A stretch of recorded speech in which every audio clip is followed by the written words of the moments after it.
como é que está sendo a experiência do pastor lá no Congresso, depois de todos os momentos tensos que nós presenciamos lá no Congresso e no Senado nesses últimos anos? Discussões inflamadas, preconceito, tensão. Como é chegar depois de um momento tão confuso e sombrio da história política do Brasil, pastor Henrique? Então, vou te falar uma coisa. Continua muito tenso, porque lá no Congresso tem uma extrema-direita muito forte, com uma linguagem tóxica, violenta, ameaçadora, boicotando o governo, enfrentando a democracia. Não é um ambiente tranquilo. É muito tenso, mas estamos lá firmes, numa rede para sustentar o governo Lula, para reduzir desigualdade, oferecer melhores condições de vida para o nosso povo trabalhador, combater a fome e vou te falar, enfrentar a extrema-direita, que significa salvar a democracia brasileira. O que acontece no Brasil hoje é grave. Porque tem um grupo que é armado, que é miliciano, que é contra as mulheres, que é contra o povo negro, que é contra os indígenas, que elogia torturadores. Ou seja, tem uma extrema-direita no Brasil inflamando discursos de ódio e nós temos uma tarefa histórica, que é isolar esse campo, defender a democracia nesse país e construir condições para que o nosso povo empobrecido, trabalhador, tenha mais oportunidades e uma vida digna. Pastor Henrique, o senhor já recebeu algum tipo de ameaça pelos seus posicionamentos, pelas suas ideias apresentadas, já que o senhor bem descreveu que o Brasil ainda vive um momento de uma classe política adoentada. Defender a democracia, defender o preto, defender a mulher, defender o pobre, tem sido difícil hoje no Brasil? Tem recebido constantes ameaças ou não, pastor? Sim, nós recebemos discursos de ódio, palavras violentas e eventualmente ameaça. Infelizmente, eu não romantizo isso, eu não naturalizo isso. O Brasil é um país perigoso. Mas, olha, veja, eu ainda sou um parlamentar, tenho alguma visibilidade, proteção institucional. Óbvio que alguma coisa pode acontecer comigo, mas eu tenho esses recursos que me protegem. Agora, a cada 28 minutos, um jovem negro é executado no Brasil. 40% dos assassinatos que aconteceram no campo ano passado foram contra indígenas, segundo a Comissão Pastoral da Terra. O Brasil é um país muito perigoso para ativistas ambientais, ativistas de direitos humanos. Então, eu ainda tenho algum grau de visibilidade, de proteção que o meu cargo me oferece. Eu fico pensando no nosso povão aí, nos nossos militantes, defensores de direitos humanos, do meio ambiente, os indígenas, as mulheres. Então, infelizmente, esse país ainda é muito perigoso para quem luta por cidadania, por justiça, por democracia. Muito bem, pastor Henrique. No início do mês, o senhor lançou o livro o Jesus Cristo Negro. Qual o conteúdo apresentado na obra, pastor? Basicamente, é um questionamento ao racismo que está impregnado também na estrutura do próprio cristianismo. Não tem nada a ver com o evangelho, mas infelizmente tem na história do cristianismo. Por que a imagem de um Jesus branco parece natural e a imagem de um Jesus negro parece forçação de barra? Isso tem a ver com esse racismo implícito. Então, a tese desse livro é muito simples. Se Jesus de Nazaré foi um homem oprimido, um judeu na Palestina do primeiro século, significa que Deus, em Jesus, continua escolhendo os oprimidos para se revelar. Se Jesus foi oprimido na sua experiência histórica, a sua presença hoje, mais do que catedrais, templos, a presença de Jesus aparece no rosto de quem sofre a opressão. E esse país tem a marca do racismo. Então, eu vejo Jesus, o rosto de Jesus, as marcas de Jesus na experiência do povo negro no nosso país. Muito bem. Pastor Henrique, nós estamos aqui com o nosso Henrique Viana, nós estamos aqui com o Josivan. Ele é o nosso redator-chefe aqui do site Diário do Sertão e ele quer também formular uma pergunta ao senhor. Por favor. Boa tarde, pastor Henrique. Primeiro dizer que é uma grande honra falar com o senhor. Já acompanho o seu trabalho como pastor aqui, ok? Já acompanho o seu trabalho como pastor e o senhor realiza um trabalho que eu chamo de, digamos, evangélico social, digamos assim, muito semelhante ao que faz, por exemplo, o padre Júlio Lancelotti também. Enfim, com relação a esse livro, O Jesus Negro, a gente sabe que essa resistência, não a aceitar, mas pelo menos a conversar sobre a possibilidade, dialogar sobre a possibilidade de um Jesus que pode de fato ter sido negro. A gente sabe que essa resistência tem muito da questão do eurocentrismo, da figura eurocêntrica, não é isso? Mas, na minha opinião também, há muito também, pastor, da questão de uma resistência ideológica. Quando se imagina uma figura como Jesus, ou pode ser outras figuras importantes da nossa história, quando se imagina uma figura negra, vem toda uma carga ideológica que muita gente rejeita, afasta. Eu posso aqui, já que a gente falou de cinema, posso aqui lembrar, acredito que o pastor já deva ter assistido a cinebiografia de Malcolm X, o filme Malcolm, que foi interpretado brilhantemente por Denzel Washington, e já o Malcolm também já afirmava nessa possibilidade de Jesus ter sido uma figura negra e não branca.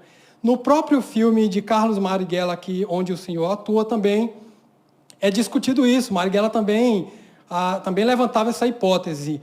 E aí isso nos faz refletir sobre isso, sobre a possibilidade dessa rejeição, não ser só a questão da figura estética eurocêntrica, mas também de toda essa carga ideológica que se combate quando se fala nas pessoas negras e tudo que elas representam. Como é que o senhor vê essa questão? Perfeito, meu irmão. Você deu uma aula, eu concordo totalmente com você, porque a questão não é apenas estética. Vamos lá. Do ponto de vista historiográfico, geográfico, um judeu da Palestina no primeiro século não era um homem branco com absoluta certeza. A ciência nos dá tranquilidade quanto a isso. Só que a tese do livro vai além da cor da pele, vai além da questão estética. Tem a ver com a dimensão ideológica que você está colocando. Porque o embranquecimento da figura de Jesus não foi só uma questão de pele, foi uma questão política, porque tem a ver com o eurocentrismo, tem a ver com a colonização, tem a ver com esse Jesus guerreiro que justifica as cruzadas, que justifica a colonização, que justifica a escravidão sobre o povo negro, a dizimação sobre os povos indígenas. É esse Jesus que nada tem a ver com o testemunho do Evangelho. Eu vou resumir numa frase que aparece no livro, que é a seguinte: é preciso interpretar Jesus não pela lente do Estado que o matou. É preciso interpretar Jesus pela lente da periferia que o formou. Ou seja, Jesus vem de Nazaré, esse é o registro social.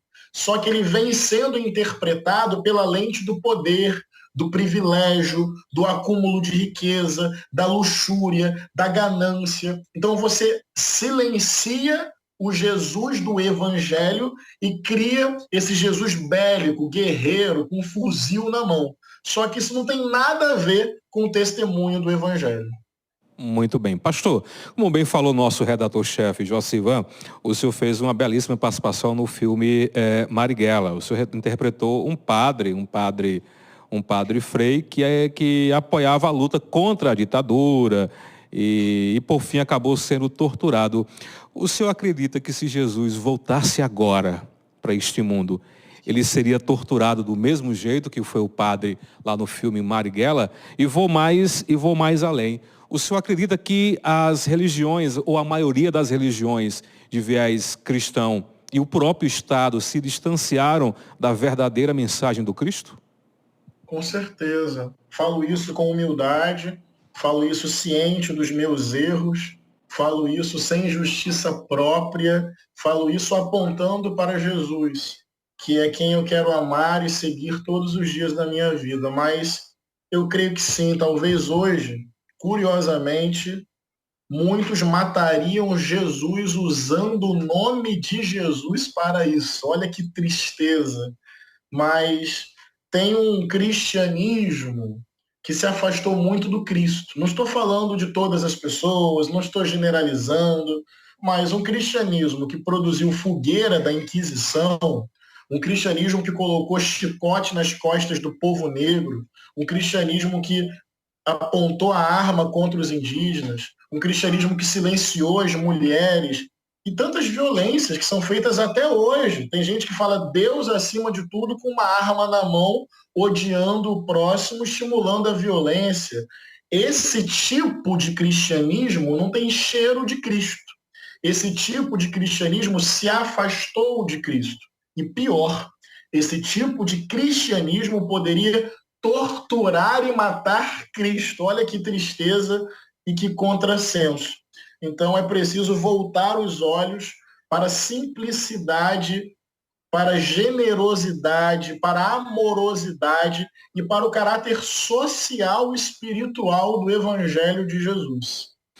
O senhor não acha que, de repente, a interferência da cultura religiosa na política não pode comprometer cada vez mais as políticas públicas? Ou o senhor acha que é o contrário? Não, que é preciso inserir um aspecto religioso com mais transparência para que a política possa ter mais oxigenação? Na verdade, depende da relação entre religião e política. A relação que se estabelece como projeto de poder, eu quero que a minha religião controle a sociedade, eu quero que a minha religião paute o Estado, o orçamento, as políticas públicas. Isso é nefasto, isso é violento, isso é antidemocrático, isso é antilaico, isso não respeita as pessoas, a diversidade, as diferentes crenças, a não crença. Quando a religião se torna projeto de poder, ela vira instrumento de guerra e de morte. Agora, dá para a religião inspirar, vou usar esse termo, inspirar ações em prol da justiça social, em prol dos direitos humanos, em prol da alimentação saudável para o nosso povo. A religião pode ser fonte de inspiração para a busca do bem comum, da justiça, da defesa dos pobres. Daí tem muitas histórias bonitas na história da fé, não como projeto de morte, mas como projeto de amor, de solidariedade, de compromisso com o povo. Então, a minha resposta é: depende do tipo de relação. O que está acontecendo no Brasil hoje é um fanatismo religioso utilizando a arena pública para impor à sociedade uma moral. Isso, gente, produziu, produz e, se continuar, continuará produzindo muita violência e morte em nome de uma moralidade, de uma dogmática. Em nome de Deus se pode amar, em nome de Deus se pode odiar. Em nome de Deus se pode dar a vida por alguém, em nome de Deus pode se tirar a vida de alguém. Depende do conteúdo que essa religião, que essa forma de viver a religião propõe. Pastor, o senhor também é historiador, é pesquisador. O que é que o senhor atribui um número tão alto de evangélicos terem apoiado o ex-presidente Jair Messias Bolsonaro? Momento difícil da nossa história.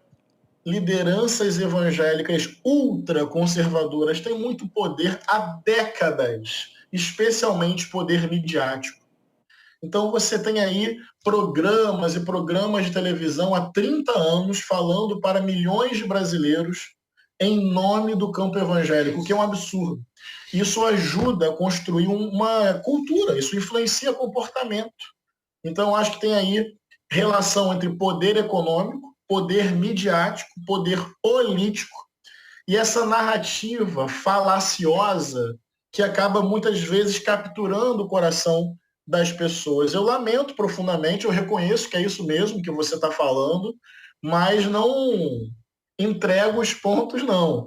Também tem resistência, também tem pluralidade, também tem campo evangélico progressista, tem gente que não quer a bolsonarização da igreja. Quer que a igreja seja igreja, de Jesus e amando e servindo o povo. Pastor Henrique, o Bolsonaro ele obteve um pouco mais de 58 milhões de votos aqui no Brasil, que isso dá mais ou menos 49,1% da população votante no Brasil. É um número muito alto. O senhor crê que a maioria dessas pessoas ainda continua esperando a volta de Bolsonaro ou então nos bastidores fomentando um novo mito Messias? Não, olha, saiu uma pesquisa agora do IPEC, por exemplo, que 12% dos eleitores de Bolsonaro avaliam como ótimo governo Lula, ou como bom governo Lula.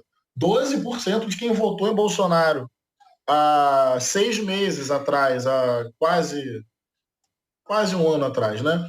Então, e tem uma outra questão que é a seguinte: tem uma parcela que é fanática mesmo, tem uma parcela fascista na sociedade brasileira.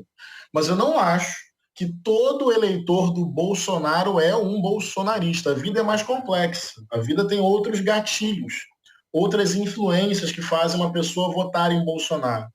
Então, eu acho que tem uma parcela, assim, que nem você falou, que heroiciza Bolsonaro e que está com uma disposição muito autoritária no coração. E tem uma outra parcela que não, que na minha opinião pode se deslocar, pode mudar de opinião, é possível trocar ideia, é possível conversar. E nós temos que avançar aí com muita humildade. Pastor, ao longo de tantos anos, vem se construindo a cultura da descrença no país. Do tipo, o Brasil não tem mais jeito não, é isso aqui mesmo. E aí eu lhe pergunto, pastor, agora como político atuante, como deputado, historiador, teólogo, o Brasil ainda tem jeito? Tem jeito, tem que ter. Eu acho que nós temos que lembrar que esse é o país da revolta dos malês, esse é o país da revolta dos canudos, esse é o país de Zumbi e de Dandara, esse é o país da história dos quilombos, esse é o país das resistências indígenas, esse é o país do movimento negro, de Abdias de Nascimento, do teatro negro, esse é o país de grandes artistas, esse é o país de um povo trabalhador, esse é o país do movimento estudantil, esse é o país das comunidades eclesiais de base, da teologia da libertação, do MST, do MTST. Esse é o país de Chico Mendes, de Irmã Dorothy, de Dom Helder, de Dom Pedro Casaldáliga. Esse é o país de Mãe Menininha. Esse é o país que tem muito florescimento, como diz lá o samba enredo da Mangueira. Brasil chegou a vez de ouvir as Marias, os Maíns, as Marielles e os Malês. Então, é um país marcado pelo sangue do povo, é um país marcado pela exploração, pelo latifúndio, por uma elite econômica com mentalidade escravocrata e colonizadora. É um país com um sistema financeiro feroz que lucra em cima da dívida e do suor do povo. Esse é o país dos homens armados e que querem dominar tudo, ok. Mas é também um país das resistências, da pluralidade, da arte, de Zumbi, de Dandara, de Carolina Maria de Jesus, de João Cândido Almirante Negro, da irmã Dorothy Steng. É o país que tem resistências aí, e em nome e por amor a essas resistências, por Paulo Freire, eu quero esperançar, acreditar e fazer politicamente um país melhor. É preciso acreditar. Pastor Henrique, o que esperar do seu trabalho como deputado federal na Câmara dos Deputados? Um mandato sério, comprometido com as lutas do povo, que defende a democracia, que enfrenta a extrema-direita, que se coloca ao lado dos movimentos sociais e populares e que enfrenta o fundamentalismo religioso, que mata a gente, e também enfrenta o racismo. É um mandato de um homem negro, inspirado nas lutas, na ancestralidade, na presença do povo negro. Contem com um mandato assim, do povo, para o povo e com o povo. Pastor Henrique, muito obrigado pela sua participação. Foi um prazer imenso, foi uma honra gigantesca poder conversar com o senhor. Espero que em outra ocasião, de acordo com o seu tempo e agenda, a gente volte a conversar aqui no nosso programa. Mas as pessoas interessadas, o livro Jesus Negro já está disponível em todas as livrarias. Fique à vontade para divulgá-lo um pouco mais. Está disponível nas livrarias e pode comprar na internet também pela Amazon. Jesus Negro, o grito antirracista da Bíblia. Tá uma linguagem tranquila, que conta histórias bíblicas do Antigo e do Novo Testamento, fala de Maria, fala centralmente de Jesus e mostra que não dá para ser fiel a Jesus e ficar em silêncio diante do racismo. E que bênção, que alegria, que oportunidade poder pensar um Jesus negro. Comprem o livro e levem adiante. Pastor Henrique, suas redes sociais para quem quiser acompanhar e conhecer um pouco mais do seu trabalho, quais são? Principalmente @Pastor Henrique Vieira no Instagram. Acho que é a principal rede, dali você pode chegar ao meu Twitter e ao meu Facebook, ao meu TikTok e ao meu YouTube.